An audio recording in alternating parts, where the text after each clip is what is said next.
What do you think? I think we're in play. The Klitschko piece is obviously the complicated electron here, especially the announcement of him as Deputy Prime Minister. And you've seen some of my notes on the troubles in the marriage right now, so we're trying to get a read really fast on where he is on this stuff. But I think your argument to him, which you'll need to make, I think that's the next phone call we want to set up, is exactly the one you made to Yachts. And I'm glad you sort of put him on the spot on where he fits in this scenario. And I'm very glad he said what he said in response. Good. So I don't think Cleach should go into the government. I don't think it's necessary. I don't think it's a good idea. Yeah, I mean, I guess you think, what, in terms of him not going into the government, just let him sort of stay out and do his political homework and stuff. I'm just thinking in terms of sort of the process moving ahead, we want to keep the moderate Democrats together. The problem is going to be Tony Book and his guys.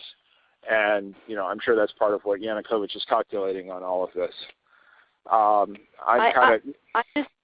I think Yachts is the guy who's got the economic experience, the governing experience. He's the guy, what he needs is Cleach and Tony Book on the outside. He needs to be talking to them 4 times a week,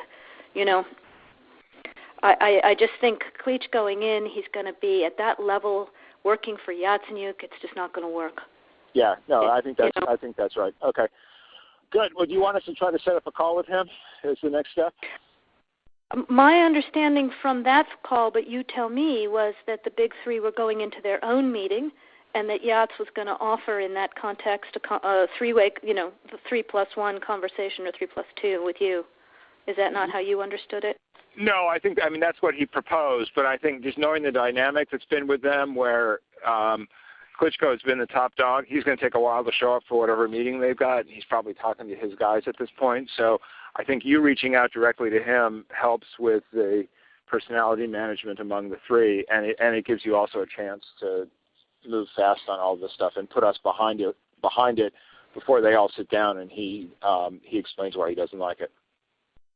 Okay, good. I'm happy. Why don't you reach out to him and see if he wants to talk before or after? Okay, will do. Thanks. Okay, I've now written, one more wrinkle for you, Jeff. Yeah. I can't remember if I told you this or if I only told Washington this, that when I talked to Jeff Feltman this morning, he had a new name for the UN guy, Robert Seri. Did I write you that this morning? Yeah, okay. I saw that. He's now gotten both Seri and Ban Ki-moon to agree that Seri could come in Monday or Tuesday. Okay. So that would be great, I think, to help glue this thing and have the UN help glue it. And, fuck the EU. No, exactly. And I think we've got to do something to make it stick together, because you can be pretty sure that if it does start to gain altitude, the Russians will be working behind the scenes to try to torpedo it. And again, the fact that this is out there right now, I'm still trying to figure out in my mind why Yanukovych did that. But in the meantime, there's a Party of Regions faction meeting going on right now, and I'm sure there's a lively argument going on in that group at this point.